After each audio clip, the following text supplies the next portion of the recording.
Dr. Amy Guernsey with the University Veterinary Care Center is joining us live from our remote studio for our weekly pet advice segment, and we are talking cute and cuddly guinea pigs. Good morning, Dr. Guernsey.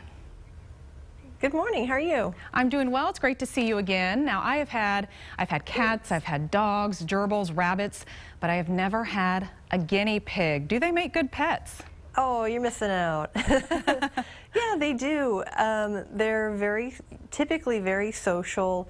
In the grand scheme of exotic pets, relatively easy keepers, and they just make the most adorable squeaks and grunt noises you've ever heard. Well, they are pretty cute. Now, you said they are social. Do you need more than one to keep them happy? So not necessary, because they're social. The human family can be their herd, but if you do get more than one, understand that you can have better success with either a female-female pairing or a male-female pairing, because male-male pairings tend to fight too much. If you get a mixed sex grouping, a male and a female, really consider neutering the male early on, because if the female gets bred at an older age, it can actually give her a lot of health problems. Oh, well, yeah, we don't want that. Well, talk a little bit about their housing needs and what we should be keeping in mind before bringing home a guinea pig. Sure. So even though they're a rodent, I kind of think of them more rabbit-like in terms of what they need. An aquarium, as far as a housing unit, is really not very appropriate because it doesn't allow for enough ventilation. They need a lot of horizontal room rather than vertical room. They're not great climbers. You need about 2 feet of space per pig. So if you have 2 pigs, you need about 4 square feet per pig. So understand that there's a room commitment to there.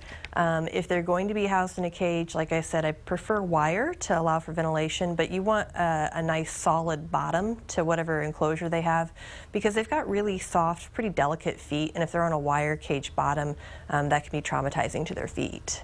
Bedding is important. There's lots of wood shaving beddings out there. You want to avoid cedar and pine because the oils in them can be problematic.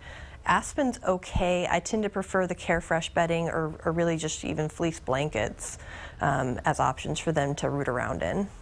Well, talk about their exercise a little bit. You know, with hamsters and gerbils, you have the exercise balls and the wheels. Do guinea pigs need exercise as well? Yeah, every animal benefits from getting out and stretching their legs. So what I typically see owners do with their guinea pigs, because they're bigger, is just allow them supervised playtime during the day, getting them out of their cage, getting them out and roaming around under supervision. But then, you know, they do make guinea pig wheels that are large enough for them. They do make guinea pig exercise balls that are large enough for them as well.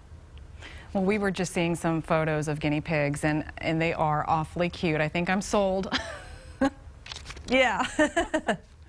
All right, Dr. Guernsey, thank you so much for being with us today. And for more information about University Veterinary Care Center, just head over to universityvetcare.com.